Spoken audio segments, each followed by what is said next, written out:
So welcome to everybody to this, the sixth and final session of the joint OECD-UNDP Virtual Global Conference on Biodiversity Finance.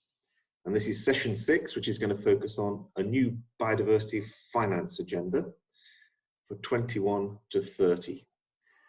My name is Simon Buckle. I'm head of the Climate, Biodiversity and Water Division at the OECD Environment Directorate. And it really is a pleasure to be able to moderate this first part of this final session.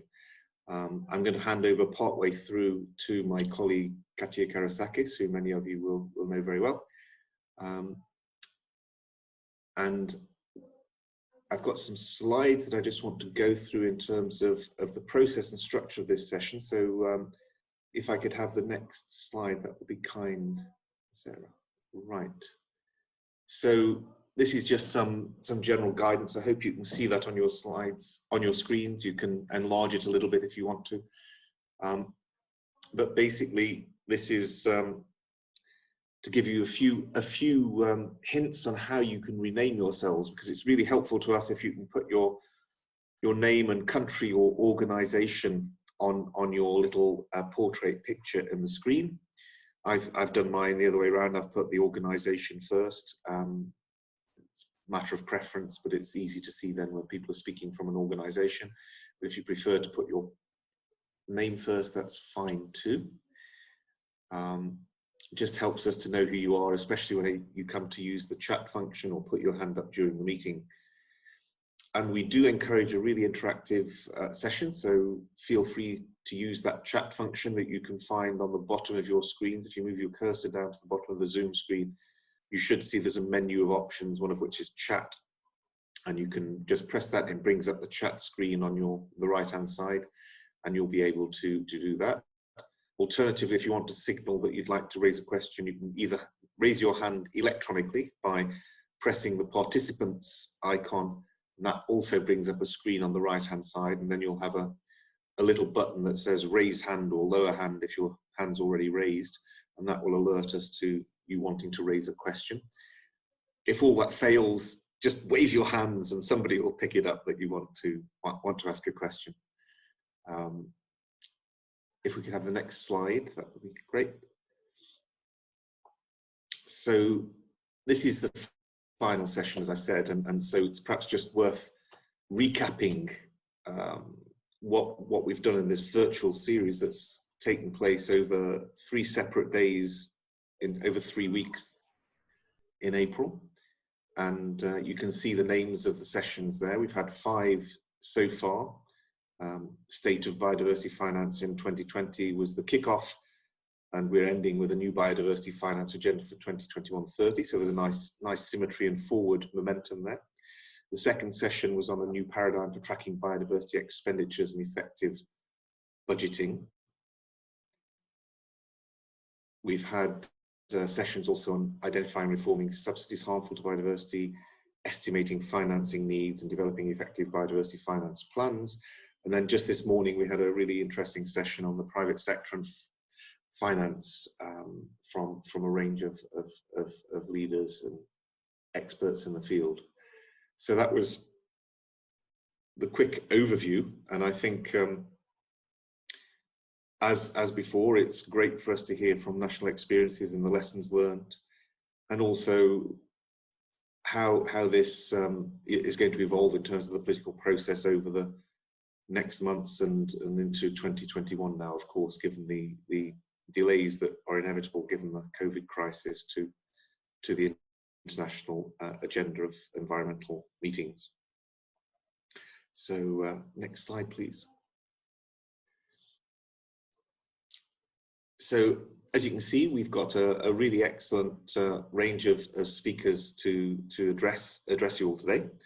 And I'd like to welcome in particular for this session, Liu Ning, who's the Deputy Director General for the Department of Nature and Ecology from the Ministry of Environment. And of course, China's the host for CBD COP15, and we won't expect any revelations about the date for that in this meeting, but you can try and catch him privately on the chat function.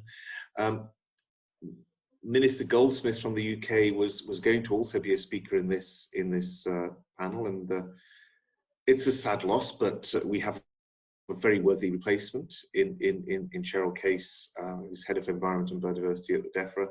But the minister got called into another meeting very much at the last minute, and you can imagine the sorts of crises that are being dealt with by governments at the moment, and in the UK in particular, there's a lot of issues still to resolve. So he was called into an urgent meeting and apologises for not being able to be with us today.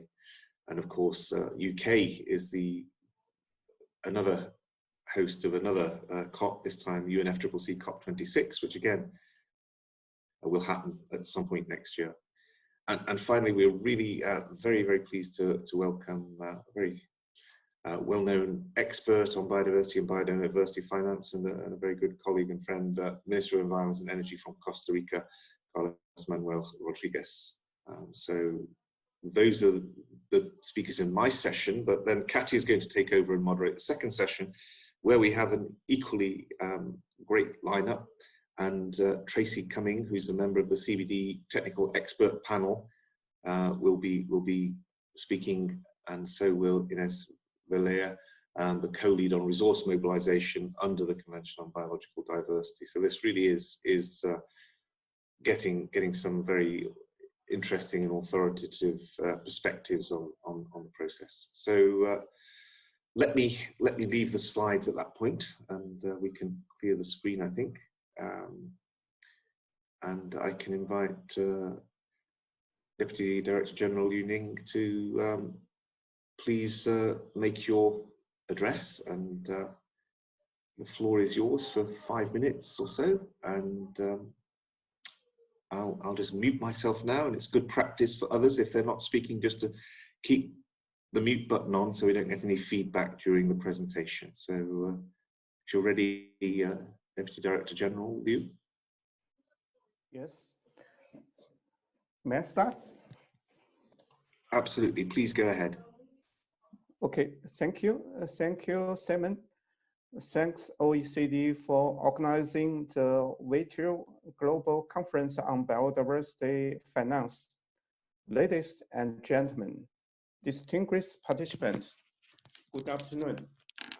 It is my great honor to attend this conference. On behalf of the Office of the Executive Committee for CBD COP15, I highly appreciate the related work of biodiversity financing made by OECD and the UNDP. And I wish to thank all participants today for your concern and support. I would like to express my sincere thanks to colleagues from OECD Blue and the UNDP Biofin program for your thoughtful and meticulous work. The adoption and the implementation of the post-2020 framework cannot be separated from financial guarantee, which should be the focus of our attention to meet the financial need of all parties, especially developing countries, which count for the majority of the parties. For the implementation of the framework and elevate the financial difficulties is a major challenge that we need to address together. I would like to share my 4 observations. First, it is essential to adhere to Article 20 of CBD, which explicitly addressed the requirement on resource mobilization, adequate and sustainable grants from developed country is an important support for the implementation of CBD in developing countries, and it remains the main financial source of CBD. It is important to adopt a variety of methods to mobilize resources, but the role of the international grants, which is the main source, should not be diluted, and the contribution obligation of the developed countries should not be weakened. Second, multi-channel and innovative financing is an important supplement to CBD Article 20. Last November, the Ministry of Ecology and the Environment of China, together with the Ministry of Finance of China, and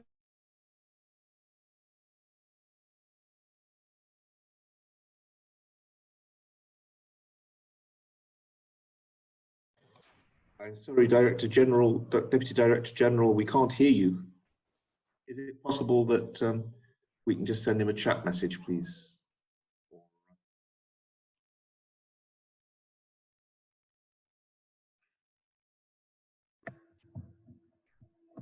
integrate biodiversity into the decision-making of private sector and promote its mainstreaming in various industries. However, in the practical operation level, involving biodiversity into investment risk guidelines of private sector, identifying the management mode of funds from different sources, the financing ratio and expenditure distribution of each kind of financing are technical issues to be addressed urgently. In China, there are about 100 foundations carrying out ecological and environmental protection work. In 2018, the Social Fund for Ecological and Environmental Protection reached 60 billion yuan, accounting for 54% of the total social fund raised in the whole year. In terms of private sector financing, China has also made many successful attempts, such as ecological compensation, mainly in payment of watershed services. At present, a leverage effort of international grants still need to be improved, which should be given fully play in the future, integrating which exploring diversified capital operation mode should be exploited, which should be combined with loans from financial institutions and investment from domestic and foreign enterprises. My team joined the interesting discussion on biodiversity harmful subsidies last week. Representatives from Germany, Italy, Switzerland, and Belgium made valuable and constructive remarks on BHS identification and reforming, which gave us a lot of enlightenment. BHS identification and reforming are powerful measures to optimize the allocation of domestic resources and reduce the driving force of biodiversity loss, which we highly appreciate. In addition to this, figuring out approaches of making use of this part of international assistance funds to meet the need of developing countries is what we need to make our joint efforts in the future. Third, we call on parties to fully mobilize domestic resources and increase the mainstreaming of domestic biodiversity, supporting domestic implementation activities through policy instruments. The Chinese government attach great importance to CBD implementation, and the government funds are the main source, which provide a solid guarantee for biodiversity conservation in China. Since 2017, China's government financial investment related to biodiversity has exceeded 260 billion yuan annually. In addition, China has set up 23 ministries, National Committee on Biodiversity, and the leadership of our Vice Premier Han Zheng, which has incorporated biodiversity into the daily management of social and economic development and the various sectors, great promoting the mainstreaming of biodiversity in China. The CBD covers a wide range of issues, including competent area of other ministries except the environment. Biodiversity mainstreaming is a long-term challenge and a major opportunity for all parties. Making all sectors realize the value and the significance of biodiversity is an important way to mainstreaming the Environment Department should strengthen the communication and cooperation with others to optimize production method and lifestyle. Lastly, in addition to increasing capital scale for the post-2020 framework implementation, we should further enhance the existing funds efficiency by optimizing the allocation and management way and strengthening the supervision and evaluation methods. At present, the evaluation system for CBD funds still need to be improved, and there is a lack of unified performance evaluation standards, and there is no standardized evaluation system for the biodiversity activities supported by private funds. In the future, a long-term mechanism should be established to evaluate and supervise the utilization efficiency of biodiversity conservation funds so as to timely regulate and assess to utilization efficiency. While increasing financial investment in biodiversity conservation, we should strictly manage the structure of capital expenditure to ensure that it serves the post-2020 framework. My team looks forward to keeping close exchanges and cooperation with OECD Blue and UNDP BioFin in the technical level of financing. Where we have many hurdles to overcome in biodiversity financing from 2021 to 2030, we should also see potential and hope. China is ready to work with all sides to develop a feasible financial strategy with a strong driving forces, creating favorable condition for the formulation and the implementation of an ambitious and realistic post-2020 framework. Thank you all. Thank you so much. Thank you so much, Deputy Director Liu, Director General Liu. I think we just lost the sound for a minute in between. And do you think, if you have a written version of your script, would it be possible to share that with us, do you think? Sure, I will definitely share immediately after the conference. That's extremely kind, because we just missed about 30 seconds or so where your sound dipped out, but it was really fascinating, and you covered a lot of ground there, from the international finance through to the domestic finance and through to the very, very impressive things that China is itself doing to mainstream and to fund biodiversity action. So I think that was really, really interesting. And based on that experience, I mean, what do you think would be the key elements that need to be added in the post-2020 framework relative to the previous strategy? Okay, thanks for your compliment. To answer your question, I think it's important that we feel it's necessary to stress the 8 objectives of the previous resource mobilization strategy.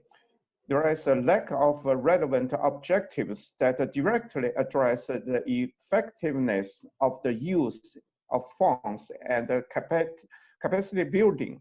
Among them, capacity building directly affects the effective use of funds and should be taken into account in the post-2020 resource mobilization. Thank you.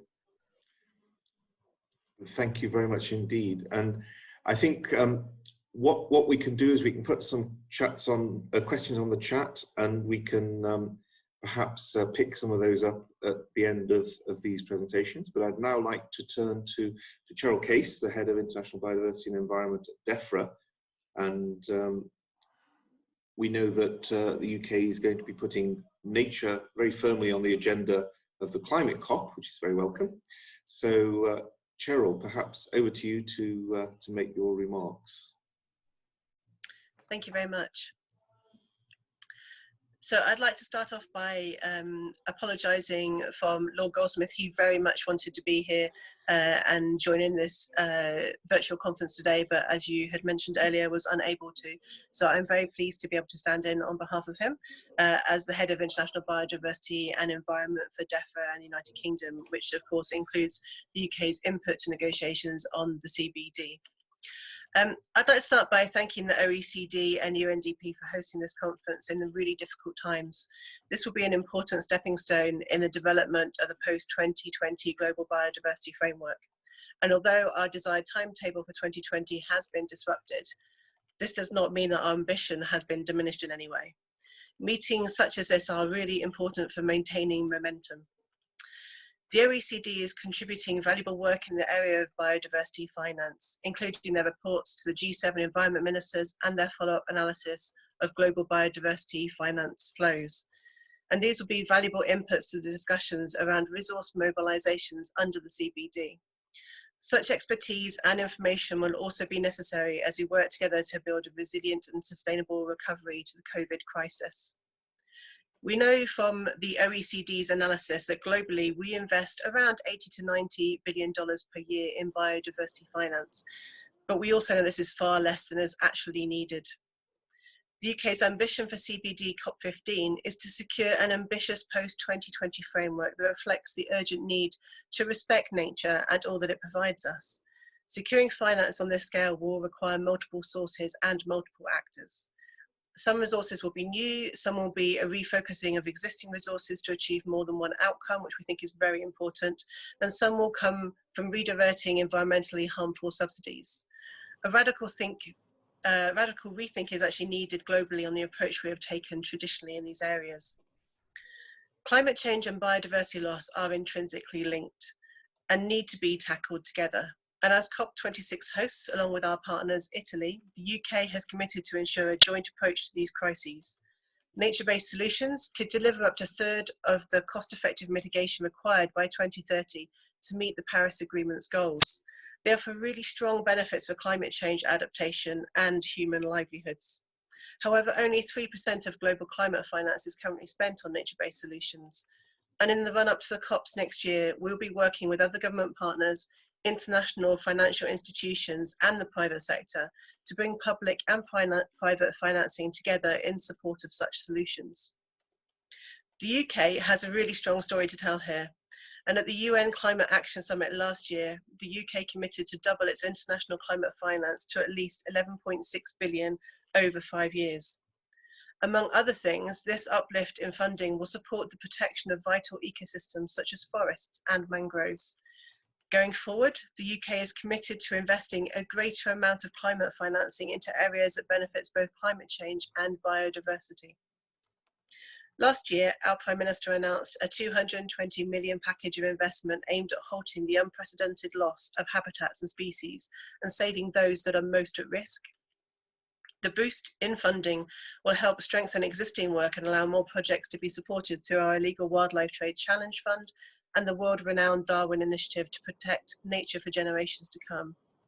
In addition, this will expand our ability to protect and restore key landscapes and ecosystems, as well as provide support to communities in 5 global biodiversity hotspots through the new Biodiversity Landscapes Fund. Often overlooked within biodiversity funding is marine biodiversity. The OECD's latest report notes that only 4% of bilateral and 9% of multilateral biodiversity ODA spend is targeted towards the ocean. This is why, alongside terrestrial programmes, we will also be establishing a £500 million Blue Planet Fund, helping eligible countries protect their marine resources from key human-generated stressors, which includes plastic pollution, overfishing, and habitat loss. Private finance has a major role to play in reversing biodiversity loss and aligning financial flows with environmental ambitions. Last year, the UK published its first green finance strategy, which explores measures to integrate both climate change and environmental factors into financial decision-making. This is really essential if we are to shift incentives. We also support blended finance vehicles such as the Eco Business Fund and the Land Degradation Neutrality Fund, which utilise public capital to leverage additional private finance for green investments. In delivering an ambitious global biodiversity framework, national as well as international flows will be important. In England, we recently announced support for wildlife-rich habitats through a £640 million Nature for Climate Fund and £25 million Nature Recovery Fund, which will preserve our unique environment and capture carbon to fight climate change. This will help deliver on our commitment to create or restore 500,000 hectares of wildlife-rich habitat outside protected sites by 2042 as part of a nature recovery network, which will aid the recovery of wildlife, help wildlife adapt to climate change, and provide wider environmental benefits such as carbon capture, water quality, and also, of course, importantly, recreation, something I'm sure we're all missing at the moment with our isolation. In March 2019, Her Majesty's Treasury, which is the UK government's Economic and Finance Ministry, commissioned an independent global review on the economics of biodiversity. The review is being led by Professor Sapatha Dasgupta, supported by an advisory panel of expert economists, scientists, and private sector representatives from around the world. And this review will set out a unified framework for thinking about the economics in the way that actually fully accounts for the benefits we all derive from our natural environment, which are often missed, and the serious economic risks that emerge from the degradation of the biosphere. The final review will be published later this year, and we will build on these recommendations of the review to identify new ways to ensure we are able to enhance both biodiversity and prosperity together. Looking ahead to our hopes and ambitions for 2021 to 2030, the UK continues to have a high level of ambition for tackling the twin challenges of biodiversity loss and climate change. The current crisis has only served to increase the importance of the transitional changes needed. It is more important than ever that we make the most of the opportunities that COP15 and COP26 provide to us. Thank you very much. Thank you very much indeed, Cheryl, and that's great to hear such a strong statement of intent going into 2021. Hopefully, we'll all be coming out of this, and yes, I think the recreational opportunities are very much being missed at the moment. But hopefully, we'll get out to be able to meet up again at the COPs next year and do so safely. I think this climate biodiversity linkage is very strong, and I think maybe we'll also hear different voices on the emphasis between the international and the domestic funding going into these meetings. But I see that they're both indispensable, and there are very strong linkages between climate and biodiversity, but also the economics of them are very different as well. And there's quite often a lot of local, regional, as well as global benefits, public good benefits to biodiversity, in the way that there are co-benefits also at a local level from air pollution and so on to climate action. And it's how we build on those, I think, to get the incentives and the momentum for action to really accelerate coming out of this crisis that will be so important. Anyway, you haven't come to listen to me, so I'm going to welcome now Minister Rodriguez from Costa Rica, who has been a very strong voice and a leader on the issue of biodiversity and biodiversity finance for many years now. So, Carlos, please, over to you to make your remarks. Thank you, Simon, and hi all. I hope everybody and their loved ones are doing great during these very difficult times. For the last, I would say, 10 days, I have participated in many conference calls with ministers from around the world, with developing agencies, with multilateral banks, talking about what are we going to do in the aftermath of COVID-19. And to me, it is evident that there were three elements that were agreed by these very important decision makers in terms of, having three big crises. One is related to inequality, social inequality. The other is the obvious global health crisis. And they say that, yeah, we have a climate crisis. And seems to me that they do all have this very clear. Yesterday, I participated in the Petersburg Climate Dialogue, and I was the only one in the whole event that remind everybody that we have a fourth crisis, which is the biodiversity crisis. We're still not there, and the global biodiversity crisis is not being recognized as such within the global discussions that are happening. And I want to highlight this because it's extremely important. We all know that this global biodiversity crisis will affect whatever effort we need to do in terms of dealing with social inequality, with climate change. You know, the nature is 30% of the climate solution, and most importantly, we will never achieve any level of global health resilience if we don't protect nature. So I want to share with you that we have this issue right in front of us, and we need to really highlight what IPBES and the scientific community has been telling us.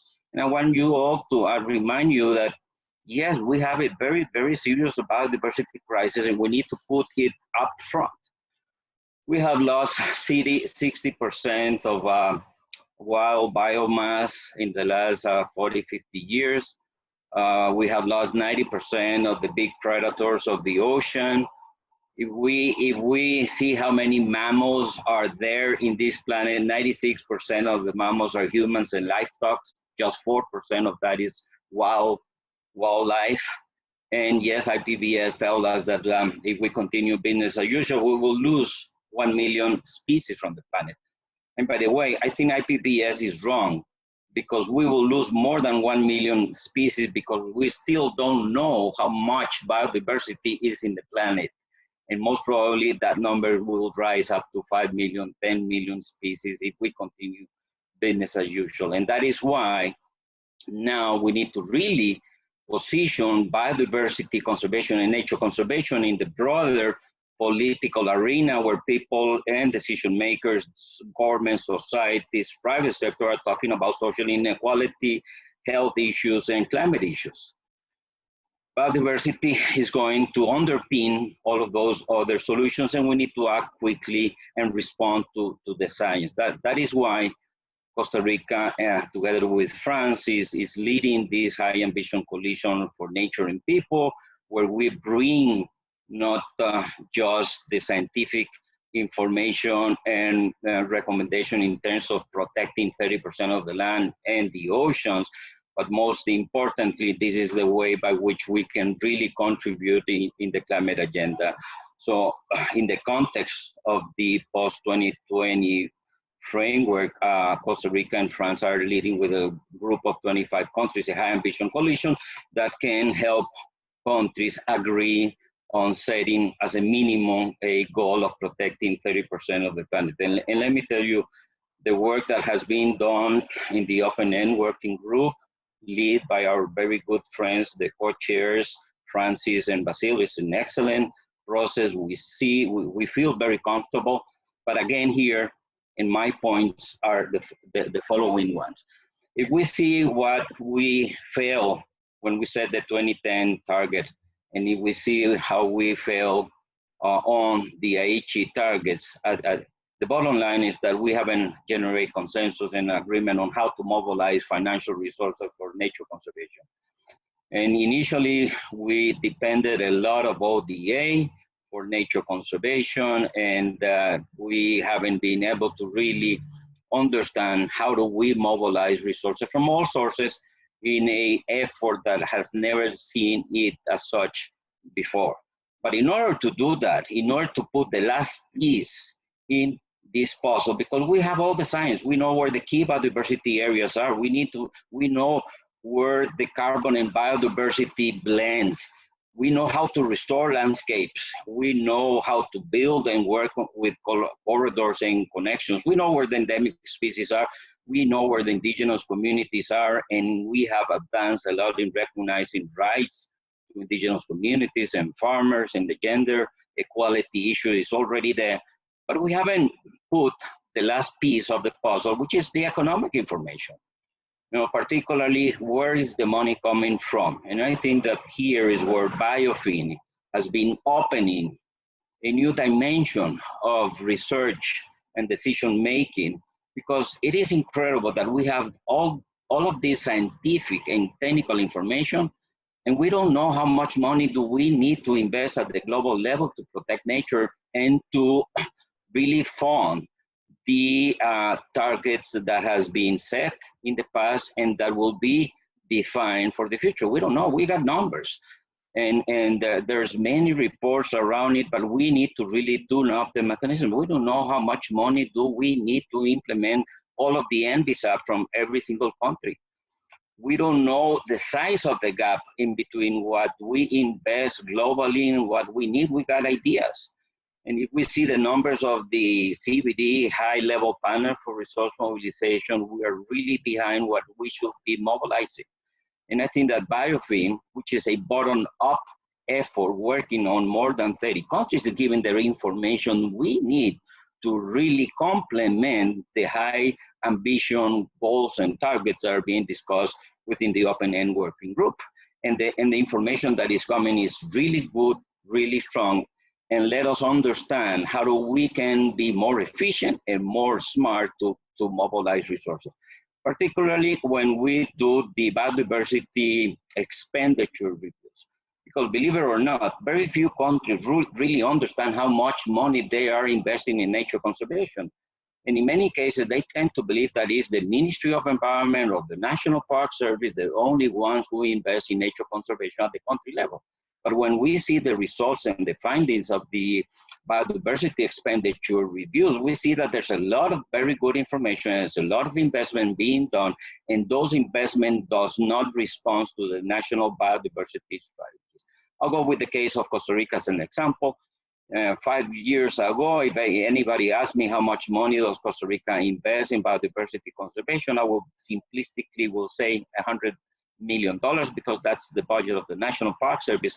But when Biofin helps me to do the biodiversity expenditure review, I realized that Costa Rica is investing $300 million because the Ministry of Agriculture and Science and Technology and the water agencies and the other are investing in nature-related investment. So there's a lot of money. There's way more money than what I previously thought.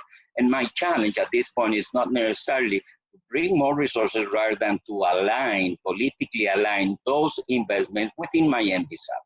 And that is a very interesting way of doing things. So as we continue to generate information bottom up through Biofin and top down with these international reports, we are going to really understand how much money do we need, how much money are we all investing from all sources, you know, from ODA, domestic, and other sources, and we will define the gap.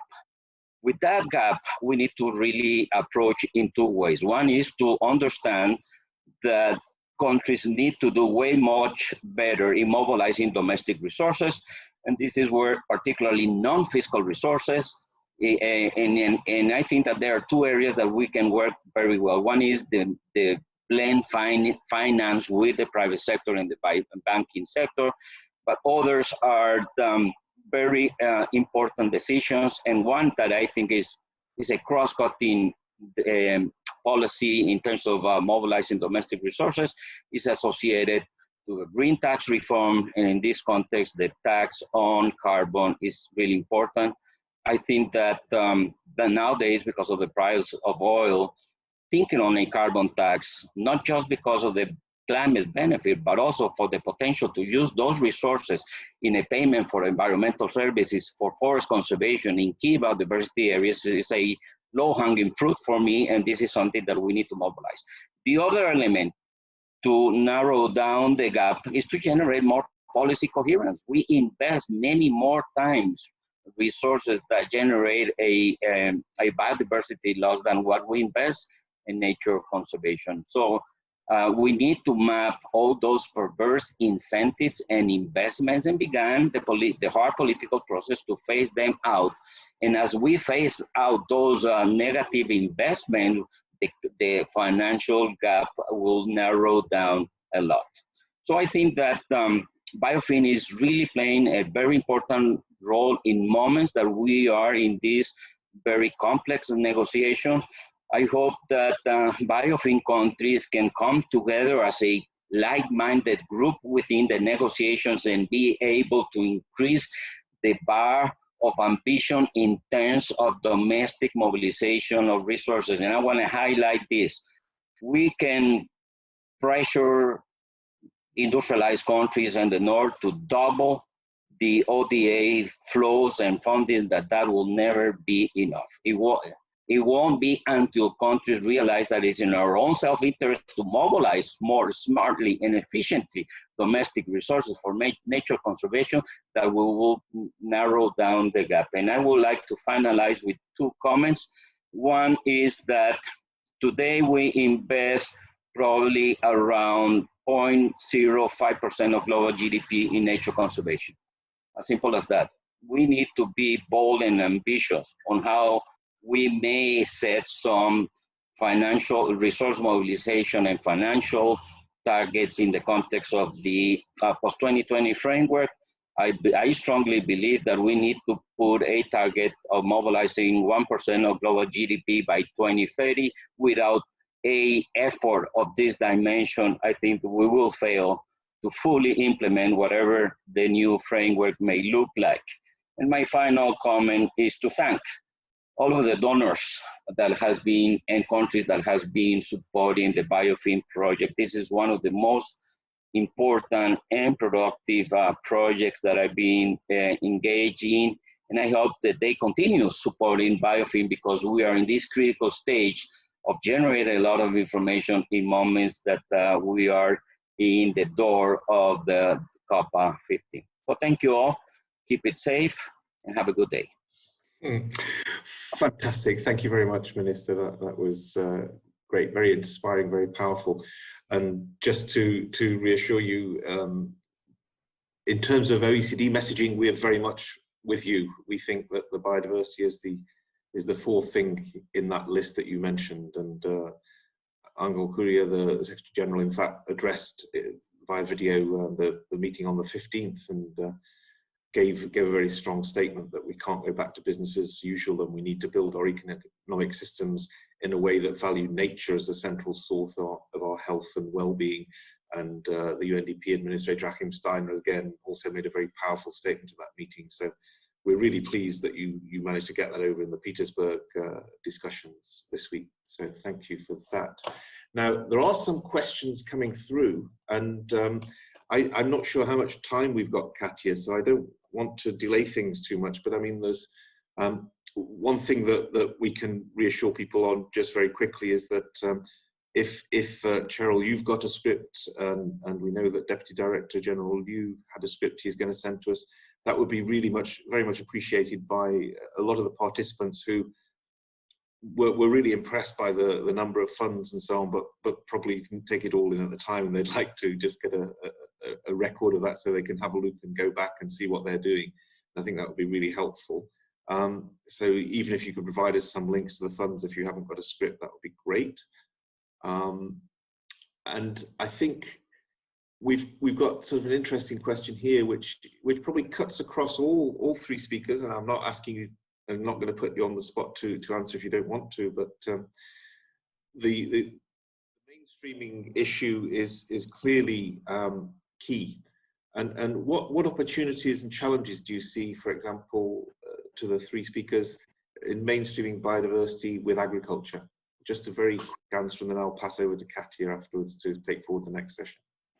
So, can you allow me to answer that, Simon, first? I'm very happy. Try to keep it fairly brief, because Katia will tell me off if I don't hand over for the next session. Yeah, I think that, you know, we've been talking about mainstreaming biodiversity without understanding that the institutional framework that we have created to run the governments doesn't help us to do that mainstreaming, because we still work on silos and sectors. And we tend, from environment, we tend to believe that we will influence other ministers to do that. We need to do institutional adjustments to break with some tendencies. One is the lack of landscape approach. The institutions should evolve towards a landscape approach so we can avoid having many agencies with different plans and ideas working in the same landscape. And the other element, here in Costa Rica, I'm also the Minister of Energy and Mines and Water. I don't have a Minister of Energy and Mines thinking on oil and gas and gold as a way to come to resolve our economic problems. I'm the only minister dealing with all natural resources, renewable and non-renewable.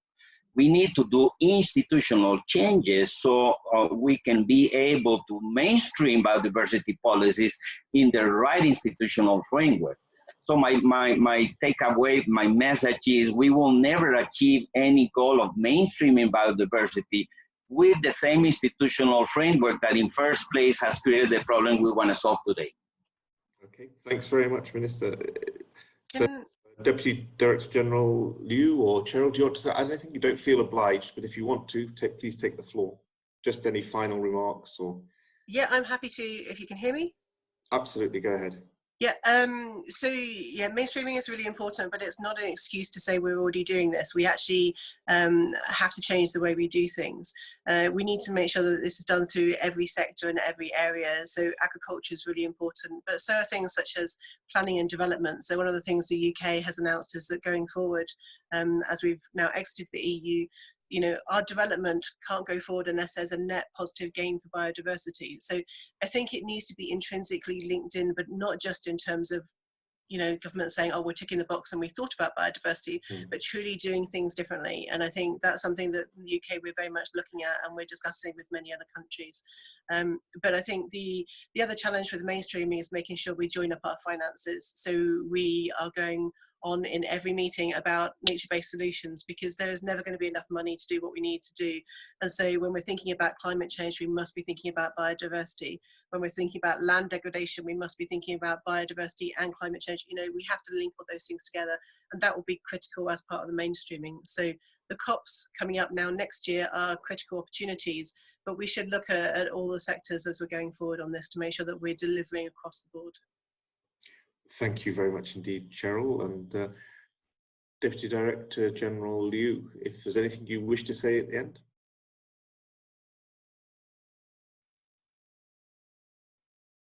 I'm lost you for the moment, so I think maybe we can just come back to Deputy Director General Liu if he manages to establish the connection. Would you like to say anything? I can see you again now. You're back in the connection. If you'd like to say anything, and then we'll pass on to the next session if not. No. Okay. So Katia, over to you then to moderate the next part of this meeting. And just remains for me to thank our three speakers very much, and Mr. Rodriguez, Deputy Director General Liu, and Cheryl, and of course Mr. Goldsmith, who wasn't here but whose remarks you were reading. Thank you very much for your commitment and engagement and contributions to the event. So Katia, over to you. Thanks. Thank you very much, and thank you very much to everyone before as well. If I can just try and make a segue between this previous session and the one that we're coming into now, which is the more technical nuts and bolts. I completely agree. I think mainstreaming is one of the most important elements, and that we really need to try and integrate it across all sectors, including health, and identifying, also making the case clear that, I mean, personally, from what we're seeing, COVID and biodiversity loss is related. If we can use that as an opportunity to make the case that even stronger for biodiversity in the case for the need for action.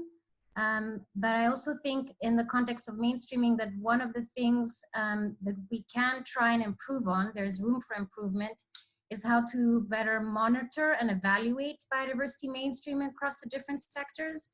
So we can really say after 2 years, 3 years, 4 years, okay, are we actually getting better at it? Who's getting better in certain sectors than in others? Why is that the case? I mean, the more information you have, the more you can distill lessons learned and reprioritize efforts into other areas where you're seeing maybe not enough progress is made in the context of agriculture, or not enough progress is made in the context of energy. And one of the things that we're doing now, which is on broader issues, not just biodiversity finance, but we're looking at the post-2020 biodiversity framework at how to create indicators that are consistent and comparable across countries, also in the context of biodiversity mainstreaming.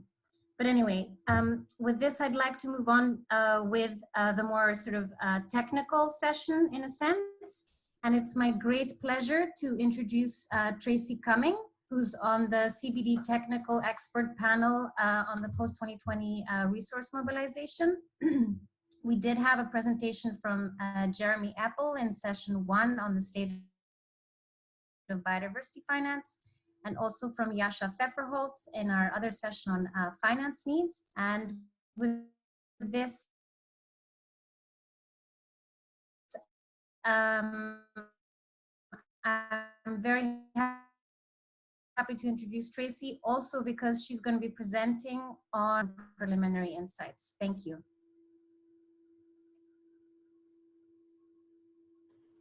And if I could ask Nasera to load also Tracy's presentation, please. Yeah, thank you. Good evening, good afternoon, and good morning to all of you.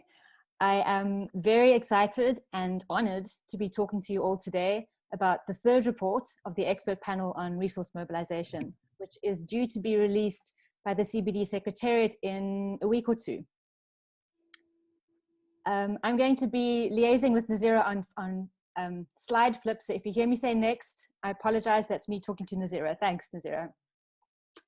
So Tracy Cumming, and I'm the third member of the expert panel on resource mobilization. As Katja just said, you would have heard hopefully earlier in this virtual conference, Jeremy Apple talk about the report that he led, which looked backwards over the last 10 years, and how countries fared in resource mobilization and their thoughts on the benefits of the strategy on resource mobilization.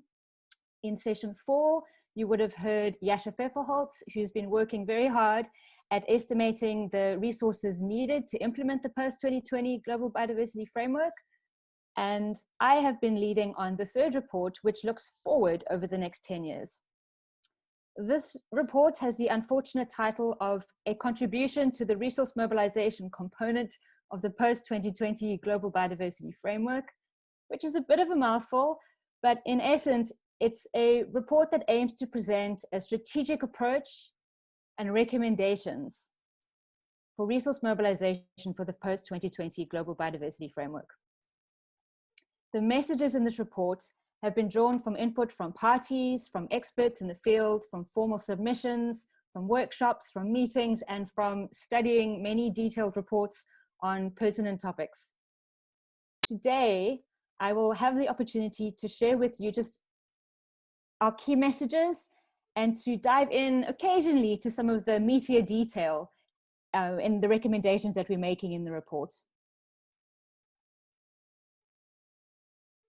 In order to meet the challenges facing us, to halt the loss of biodiversity and ecosystem function, the IP base has clearly told us that we need a fundamental system-wide reorganization across technological, economic, and social factors, including paradigms, goals, and values.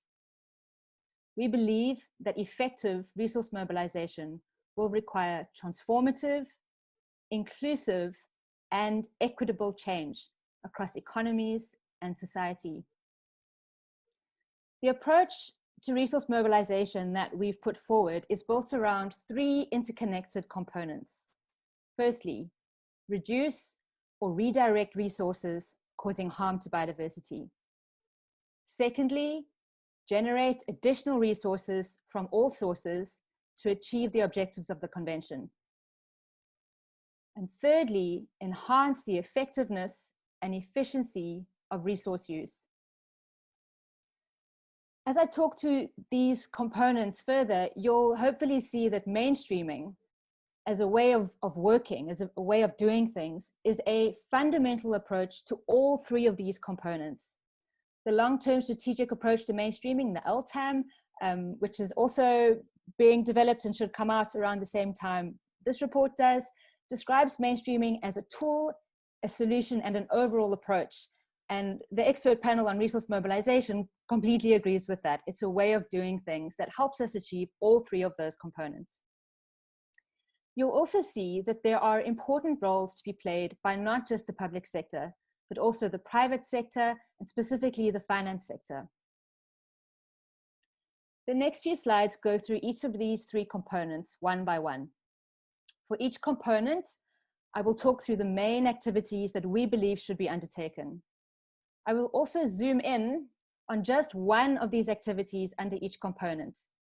I'm doing this to provide a little detail on recommendations related to that particular activity and give you a flavor of what the report holds, and hopefully encourage you to read it when it comes out. Next slide, please. So actions under the first component, reducing or redirecting resources causing harm to biodiversity, cover greening all government budgets at all levels to reduce harmful impact. Similarly, ensuring that international development finance, including but not limited to climate change, results in at least no net harm. In the finance sector, there is a strong call to incorporate biodiversity impacts, dependencies, and risks. And similarly, in the business sector, recommendations to better integrate biodiversity into business models, into operations and practices to reduce harm to biodiversity. Last, but very far from least, we continue to stress the importance of reforming harmful subsidies and other incentives and developing and scaling up incentives that encourage biodiversity positive behavior, as well as those that discourage biodiversity harmful behavior. In other words, the importance of having sticks and carrots. Next slide, please. I'd like to zoom in now on the particular activity on the finance sector and just mention a few of the recommendations here. I'm glad we had the finance sector and private sector talking this morning because they mentioned a lot of the other detail that's in this report. So I'll try to fill some of the gaps. We believe that we really need to develop suitable standards, metrics, and methodologies for reporting on dependencies, risks, and impacts that are related to biodiversity. Governments have a crucial role to play in showing leadership and creating an enabling environment for the finance sector to shift behavior. Central banks and financial regulators can influence systemic change. They can do things like include biodiversity in stress tests, require disclosure on biodiversity-related risk, and set credit ceilings on biodiversity harmful activities. Financial institutions should integrate biodiversity dependencies, impacts, and risks into strategies and policies, and should work to adjust some of their norms to create longer-term time horizons for investments. Next slide, please. Moving to the second component, generating additional resources from all sources. Actions under generating additional resources consider the continued importance of domestic public expenditure, which plays a fundamental role in providing a sustained flow of resources, as well as the importance of international development finance, which obviously includes ODA. The report makes some specific recommendations for harnessing the growing interest in investing in biodiversity from the private sector and the finance sector, and for enhancing the implementation of access and benefit sharing. Next slide.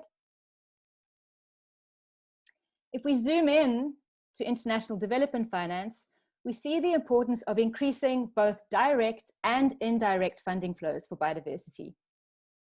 Direct funding flows of international development finance will remain a crucial lifeline to countries. In addition to this, we need to seek ways to increase biodiversity co-benefits in development finance, such as Agenda 2030 and the related SDGs. At a national level, biodiversity should be mainstreamed into integrated national financing frameworks, which should be forming the heart of implementing Agenda 2030 at a national level. We should also seek to increase biodiversity co-benefits in natural solutions for climate change, including adopting blue carbon and forest carbon in regulatory and voluntary carbon markets, and supporting regenerative agriculture, which came up quite strongly in session 5. So it was lovely to hear that there too. Next slide, please. Lastly, we move to the third component, which looks at ways to enhance effectiveness and efficiency of resource use. These are essentially very important enabling actions, which will help to ensure that the other two components, reducing harmful expenditure and generating additional resources, will really work. This is the backroom stuff that changes everything. We need good governance and good planning in the public sector. Given the complexity and the newness of the work that we know needs to be done, we need partnerships and platforms at all levels to ensure policy coherence, shared learning, and the creation of joint approaches. We need capacity building, technical assistance, and technological cooperation on a sustained basis. And this isn't just for a handful of countries. Many countries on all positions of the compass should benefit from this, as well as the private sector. There are ways we can improve the flow and uptake of international development finance, as well as our monitoring and reporting processes. For my last zoom in, next slide, please. Let's focus in on that first action, on good governance and planning. Some of the recommendations we've got there include the work on whole of government approach. We know we need to do this. We've heard it from so many speakers today. The importance of improved coordination within and between agencies. And I'd like to stress that we also need budgets to support this. We need to keep working to properly integrate biodiversity into sector plans and integrated development plans.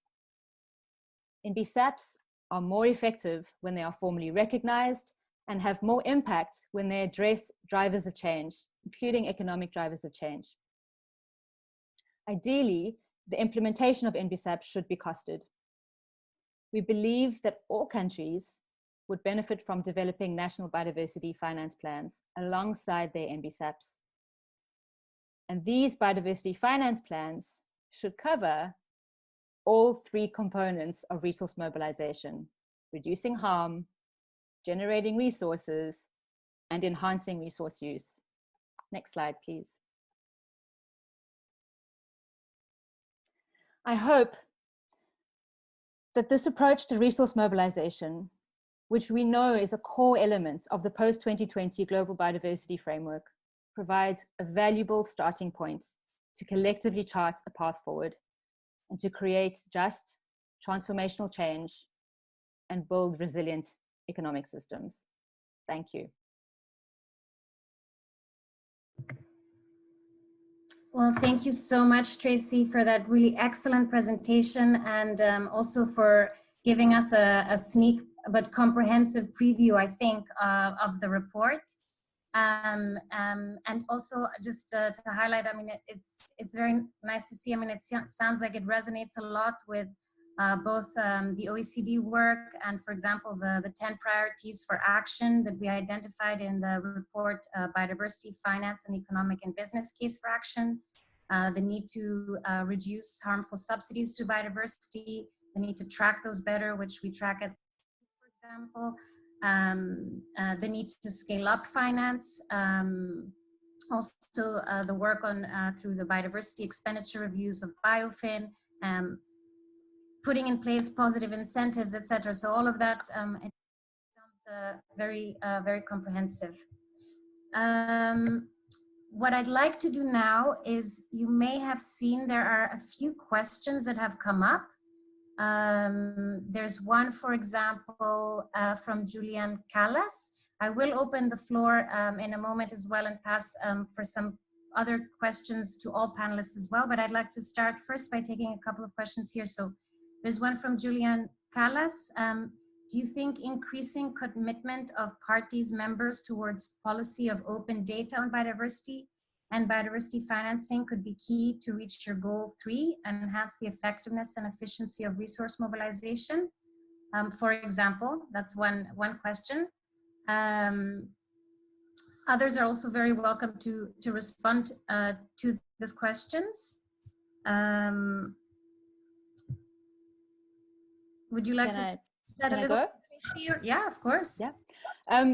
I think, and we mentioned this a little bit in our report, I think having open data, having open reporting, and having an openness and clear methodologies of what goes into what we report on is really important going forward. We haven't been fantastic in our reporting on this particular topic over the last 10 years because it's hard. and a lot of countries have been trying to catch up and get their head around it. But improving our reporting and improving the openness on it, I think, would definitely help. Obviously, it wouldn't do everything, but it would be a good help. Thank you very much. There's also another question here from Martin Locke from the Capital Coalition. Following on an earlier comment on the value added of a user pays principle, so the beneficiary pays principle and the polluter pays principle, what can we learn from developing and applying a carbon tax to combat climate change? Would it be smart, and should we develop a similar approach for stopping biodiversity loss? Now, maybe that question is not only for Tracy, it's a bigger question. But basically, I mean, it's about, in terms of the carbon tax to combat climate, it's really about the polluter pays in a sense. So it's about putting in place incentives to reflect the real values of nature in our everyday decision making.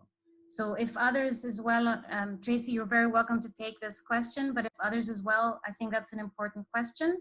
If others would like to take that, who were on the panel as well before. Great. Yeah, I'd like to hear from some of the earlier speakers today as well, but just a sort of conceptual response from my side. I am a very firm believer in the need for both sticks and carrots, and using incentives to encourage behavior and using incentives to discourage behavior. I also think that a tax on harmful behavior should primarily be designed to manage behavior and not to generate income, because then you end up with a bit of a perverse system. So as long as that's kept in mind when designing a tax on harmful behavior on biodiversity, such as you would for a carbon tax, I think it would be a very good approach. But I would like to hear from some of the other speakers from earlier today. Katya, do you allow me to jump in? Yes, I was actually I thought you might have views, yes. Yes, I recently wrote a paper with the minister, together with the Minister of Colombia and a couple of other scientists, on this kind of new concept that we call the tropical carbon tax. Because the carbon tax is a kind of a northern concept where you tax carbon looking for more efficiency in the use of fossil fuels. But in the tropics, which is the case of Costa Rica and some other countries, a tropical carbon tax is a mechanism by which we deal with a market failure. What is the market failure? Not to price and recognize the services that are being provided by keeping standing forests and even tree plantations. You know, they provide carbon fixation, biodiversity conservation, water conservation, et cetera, et cetera. So there's a market failure. Putting a tax on carbon to finance that market failure will create immediately a positive incentive to protect forests. If you do a payment for forest ops, for carbon services, biodiversity services that matches the cost of opportunity of doing cattle ranching, you will level the economic playing field, and you will create the conditions to make economically attractive to protect forests, as opposed to what we have today, which is a bunch of perverse incentives, and that is why we put the Aichi target number 3. So I think that based on the new normality and what we may come as the aftermath of the pandemic, this issue of a tropical carbon tax to finance the carbon market is great. And as a matter of fact, we already have an agreement on the climate convention on this respect in terms of REDD+ and what REDD+ should look like. So it's not just putting a carbon tax, and particularly for tropical countries, designing a tropical carbon tax, which I think is a great idea. But the bottom line is to address the tax system, and we should move our economies. And this is what Biofin is doing in Costa Rica. Biofin is helping me to propose a green tax reform to the Minister of Finance, and I got the Minister of Finance already on board, thinking and talking about this. So the tax on carbon should be seen in the broader, bigger context of the green tax reform that we all need to be working as fast as possible. Thank you very much, Carlos. And if I may also, I mean, the whole issue of incentives and Aichi Target 3 is something that is at the core of our work here at the OECD. And I'd just like to highlight that there are already a number of biodiversity relevant taxes that are in place across countries. Because biodiversity is different from carbon, it's not a carbon tax, it's not a biodiversity tax, it's a tax on pesticides, a tax on fertilizers, a tax on like all these different elements. And as we know from our database, the policy instruments for the environment, the PINE database of the OECD, which more than 110 countries are reporting to, people like you, so we're really grateful for that. We know that there are a number of biodiversity relevant taxes in place, and we also know that they've managed to mobilize more than $7 billion a year, which if you compare that to the other types of finance that is available for biodiversity, it's quite a significant amount already, and there's much more potential to scale it up. So just to flag that these instruments do exist. Of course, we need to do more. We need to make them more ambitious so that they reflect the true external costs, as opposed to maybe what Tracy was alluding to before as just some revenue generating mechanisms. But in any case, these are the types of instruments that actually provide continuous incentives for sustainable production and sustainable consumption over time. And these are, in my view at least, not speaking on behalf of the OECD, the types of instruments that we need, not only taxes, but all the full range of gamut of positive incentives, the positive subsidies, reforming the negative subsidies, biodiversity offsets, payments for ecosystem services, etc. So with that, I would also like to take a few more questions. I believe there's a question from India. I think Mr. Vinod, I think has raised a question. And maybe we can have him unmuted if you would like to pose that directly. But if in the meantime, what I'd like to do is pass the floor to Goethe Wanha from the Senior Advisor in Norway, because we have also posed some sort of two wrap-up questions, if you like. We would like all the participants to also think about when they're responding to that. So I'm gonna ask those two questions. And if all the participants would like to add their responses as well in the chat log, please do feel free. We will collate all this information and we'll make it available on our LinkedIn site and also on our respective OECD website and the UNDP website, so we can all learn from this exchange. And the two questions are, what has been, in your view, the major challenge in closing the biodiversity finance gap in the period 2011 to 2020? So that's question one. And the second question is, along with the whole theme of this particular session, of course, what in your view should be included in the post-2020 global biodiversity framework to help address this to close the biodiversity finance gap? So with that, I'll pass the floor to Goethe. Thank you very much, from Norway. And then I'll be meanwhile looking at the different responses and coming back to questions, but also please participants, feel free to respond to these two questions as well. Thank you, Katja. Can you hear me? Perfectly. Good. Thank you for inviting me on this very interesting topic. So I'll be speaking more or address the questions from a more country-specific point of view. My name is Gert Hansen. I'm a senior advisor in the Ministry of Climate and Environment in Norway. I'm also the chief negotiator for Norway in the CBD negotiations. So when you ask, of course, when you ask a country to speak about challenges or a government representative, that's always a bit difficult. But of course, successes and challenges are often two sides of the same coin. So about Norway and the way they do policies, SGI writes, and I quote, continuity is the most important quality of the country's governance, which is typically steady and based on the implementation of cautious incremental legislative measures rather than spectacular one-off reforms. Now, this sounds a bit boring, but I guess that's us, sort of in a nutshell, with some exceptions. So, of course, I would say the continuation as well of Norway's International Climate and Forest Initiative, the NICFI, that was mentioned earlier by Bård Vegar Solhjell in NORAD, that aims to protect biodiversity in tropical forests by way of results-based payments, is an example of this government approach.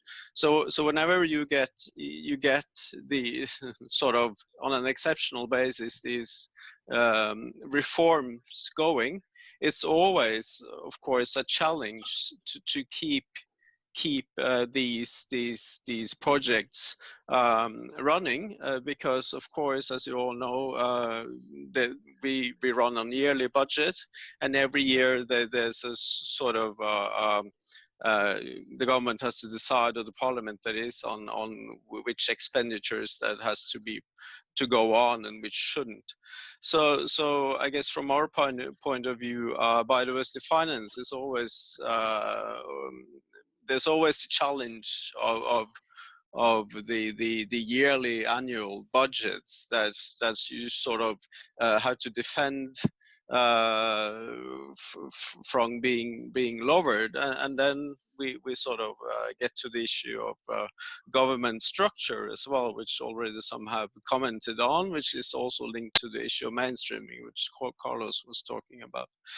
So, and from a government, or sort of from a country perspective, we have seen sort of a slight growth of public biodiversity finance in Norway, and this has been driven by first by a national target to protect 10% of the productive forests set by the Norwegian Parliament in 2016, and this has scaled up public funding, as private landowners had to be compensated for imposed logging restrictions. So that's an example, of course, that the intricacies of policies are driving the public biodiversity expenditure. And the second example is the adoption of a new biodiversity law that put requirements for the use of biodiversity-specific knowledge in public decisions affecting biodiversity, such as planning and building licenses. And this greatly improved public research spending on biodiversity science. And that's an example that legislation or regulation actually also drives public expenditures. Back to the challenges, I would say from our point of view, it's been sort of a challenge that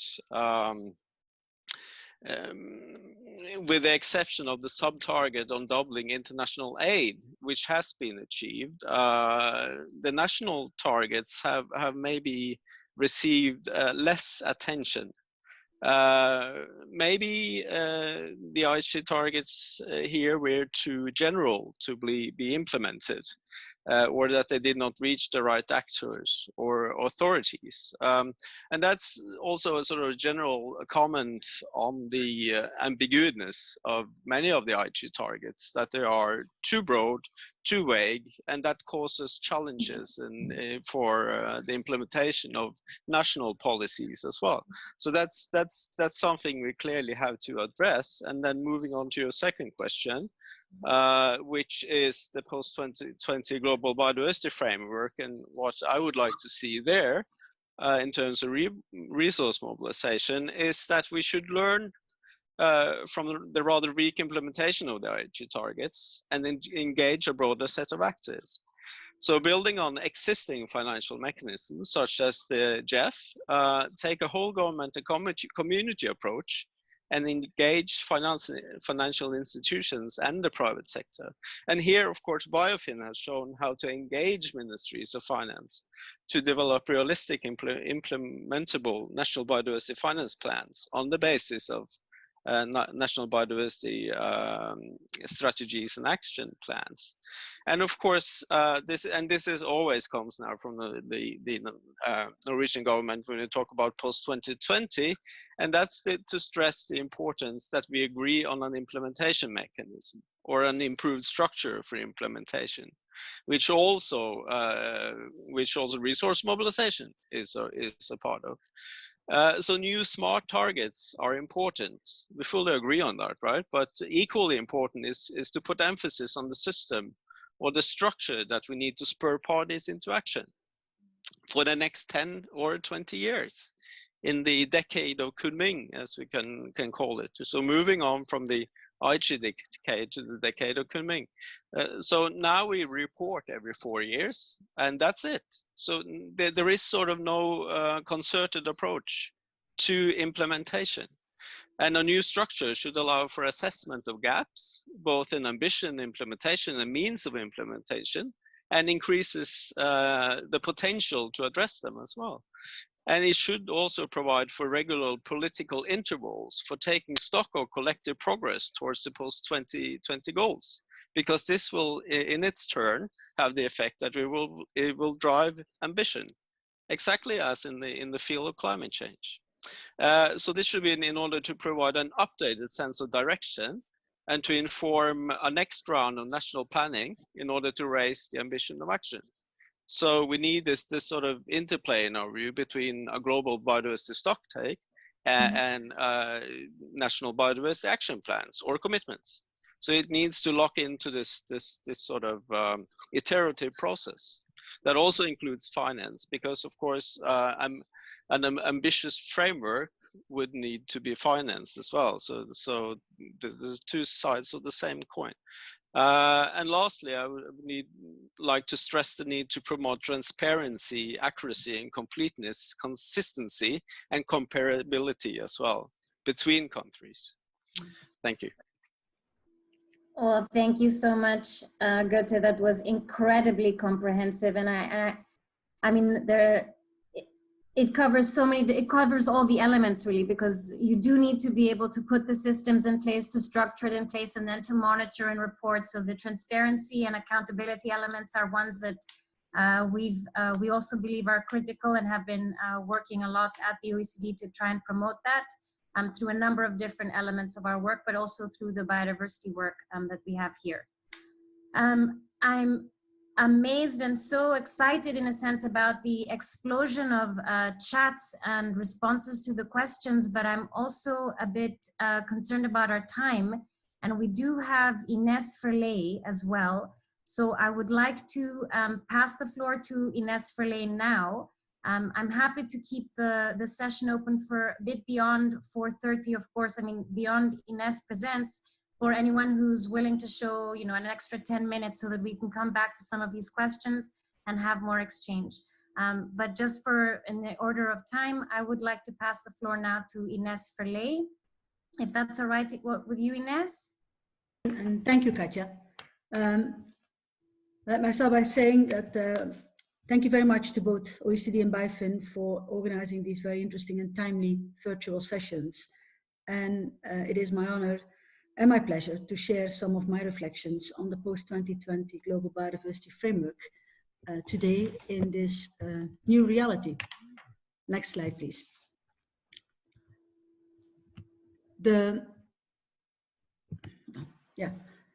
I just wanted to start with this image because you've all seen this wedding cake image of the SDGs, but it is clear to me that this identifies what we're up against.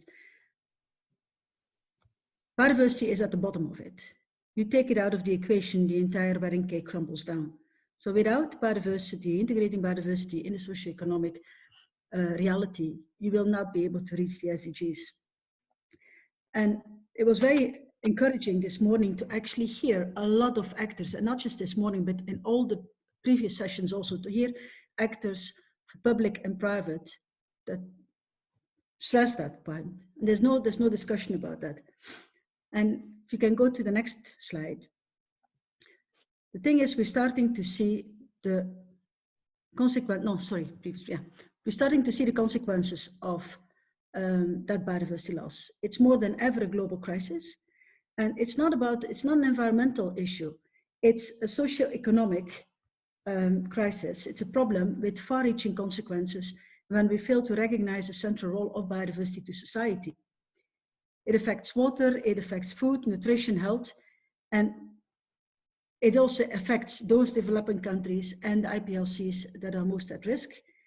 And the urgency and the gravity of this situation has been recognized in lots of reports over the last year and a half. You had the IPBES report, you have the World Economic Forum report. But what's interesting is that now the lack of integration of biodiversity in social and economic sectors is also starting to reduce their resilience, and that is becoming obvious. And that's what we're now seeing with the COVID-19 crisis. If you can go to the next slide.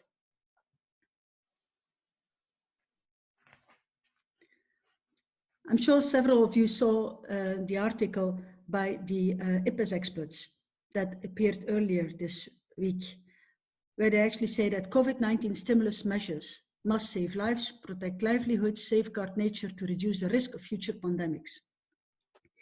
It's quite interesting that they make this point from the economic perspective. And I thought it was very relevant in the context that we're looking at the post-2020 framework and the mobilization of resources for that framework. They say that we can build back better and emerge from the current crisis stronger and more resilient than ever, but we need to choose the right policies and actions. And choosing those policies and actions is going to be difficult and costly, but not doing it is even going to be worse. And in the situation we are currently, we are already paying more. So if we do not take biodiversity integration as a priority, we will start to be faced with bigger consequences at an even higher price. If you can go to the next slide.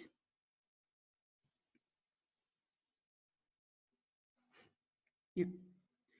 So it's obvious that we need an ambitious post-2020 global biodiversity framework, but we need a paradigm shift. We've been discussing this over the last 18 months. We need strong, ambitious, smart, substantive targets. They need to convey urgency, they need to support the SDGs and the 2030 agenda, etc. They also need to be relevant for the entire world, not just for the CBD community. It's important that everybody sees the framework as the context to work with. But we need a paradigm shift. The house is on fire, incremental changes will not do anymore. And the thing is that, in my view, intellectually, the world has realized that, and in particular after the IPBES global assessment. But now the world needs to follow up on that realization by making the alignment of financial flows, both public and private, a priority. In my view, we will not reach the paradigm shift, no matter how well written the post-2020 framework will be. We will not reach the paradigm shift unless we also match the resources with it and we align the flows to allow for the transition towards biodiversity supportive development. If you can go to the next slide.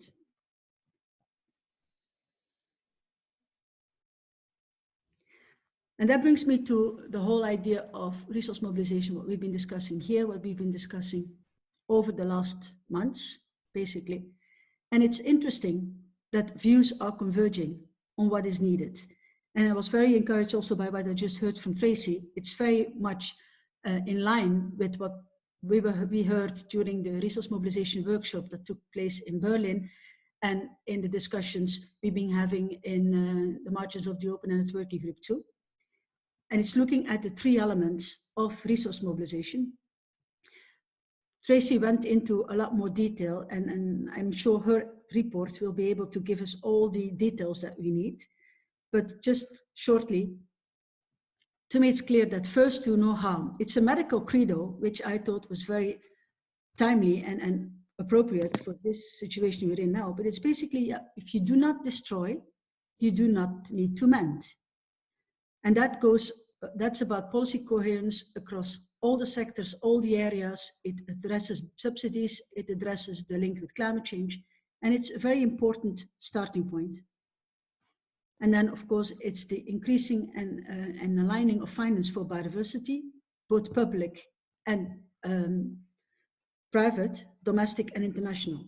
But it's also covering the need to look at new pathways on access and benefit sharing, on new technologies. That was mentioned, for example, in the resource mobilization workshop in January, where they were looking at the opportunities of digital financing, of artificial intelligence, etc. We're at the very beginning of those kind of reflections, but given the changed reality, this could actually start developing rather quickly, much quicker than we'd expected in January. So, and that was also, for example, what was discussed this morning with the GCash, which I thought was a very interesting example of looking at this in a different way. And then there's the element of enhancing the effective and efficient resource mobilization. In fact, to direct those resources that are needed to where they are needed. And that's where you look at the planning, the capacity building, the partnerships.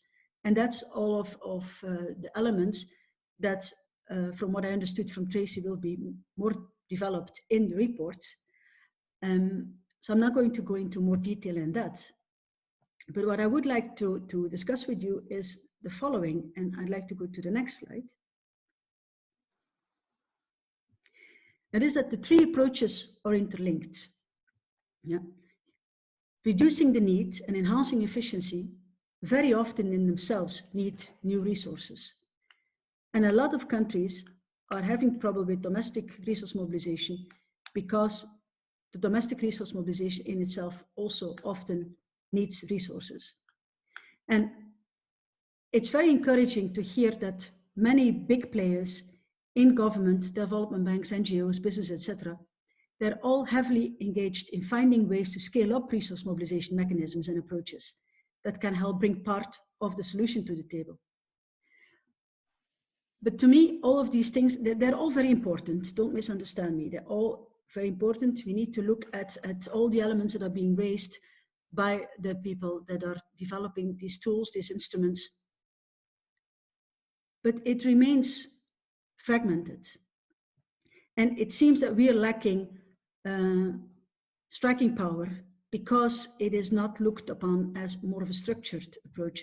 So I would like to put to the table the idea of why couldn't we put a costed MBSAP supported by a National Biodiversity Finance Plan more at the core of resource mobilization? Have a structural and government-wide approach instead of a project-based approach. Of course, this needs to be done in a rigid way, and that's also why I'm happy that we've heard a lot of the experiences of the BioFin countries. That if you do it in a government-wide approach, you can identify national actions and policies for the post-2020 in the context of national circumstances. So you're developing your MBSAP and your National Biodiversity Finance Plan to reflect your national situation. That will allow you to identify the resources you need, the policy changes you need, the capacity you need. And once you know that, you can also identify what you can do yourself as a country, where you can mobilize your resources yourself, what you need to create an enabling environment, how you can attract private sector involvement, and you can also identify where you are going to need international help. Having that as a plan makes it a lot stronger to then have the resource mobilization, both the domestic, the international, the public and the private, fit into a structured approach to resource mobilization. And all the tools and instruments that are being developed can find a way there and can be used by the country, but not piecemeal, but as part of a bigger plan.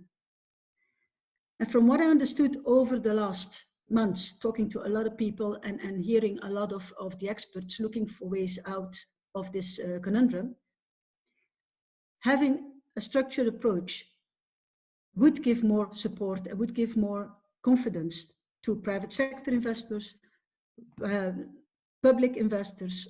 It would attract more ODA, it would leverage more domestic resources. And it would also build confidence because you would be looking at a more long-term time frame that is country supported rather than project supported. And that would also then allow you to valorize really the capacity building that you need at all the levels. And that also goes back to what was discussed this morning, that in order to be able to get private sector involvement and to mobilize your resources nationally, you very often you need the capacity building, you need the technological support. And having that based on a country plan would, in my view, help to bring the resources where they are needed, when they are needed. So it would also help the international solidarity, but in support of national priority setting, and provide more, having such a structural approach, give more support than a project-based approach, while still making clear that this is demand-driven.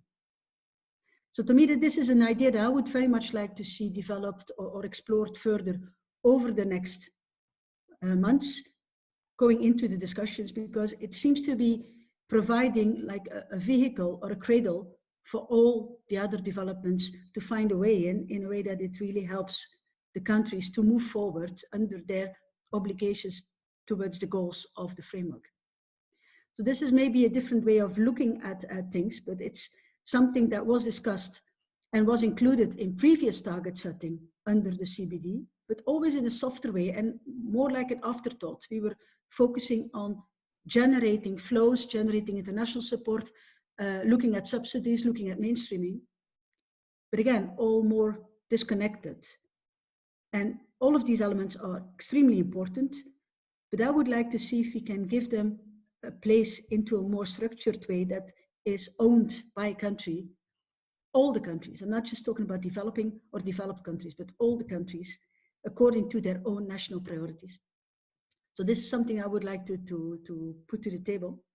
And I just, if you can go to the next slide, I'd just like to finish with that one. By reiterating the importance and the value of these sessions and the information shared by all the participants, they will definitely enrich the discussions that we are going to have in the negotiations over the next months. The next one that is up is SBI 3.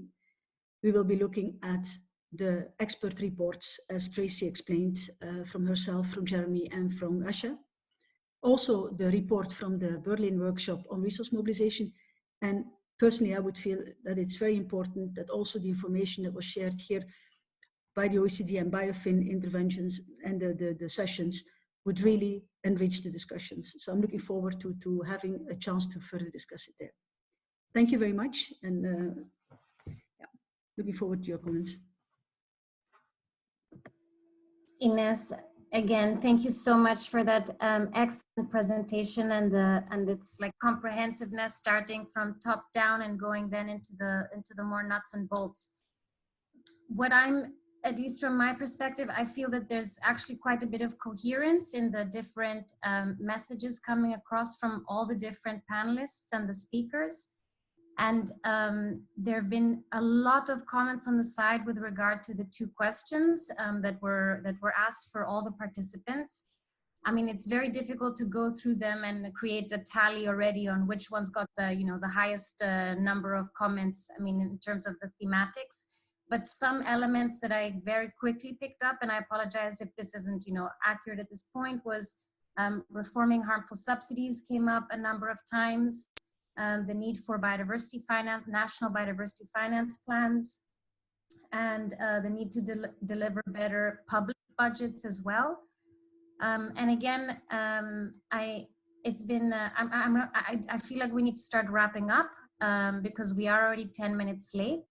But just again, that this highlights and resonates, I feel at least very strongly with both the OECD work, our work on the OECD Paris Collaborative on Green Budgeting, where they're looking at how domestic budgets are, whether they align with environmental goals, and how to change that so that it does align better with the work of Biofin on the biodiversity expenditure reviews, the work of Biofin on the biodiversity finance plans, our work on the tracking economic instruments, and so that you can improve the comparability over time, etc., for the transparency, etc.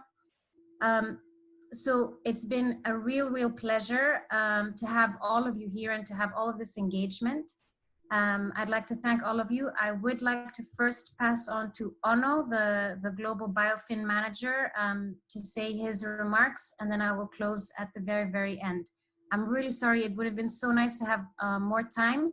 And again, just to emphasize, we still plan to organize a physical meeting.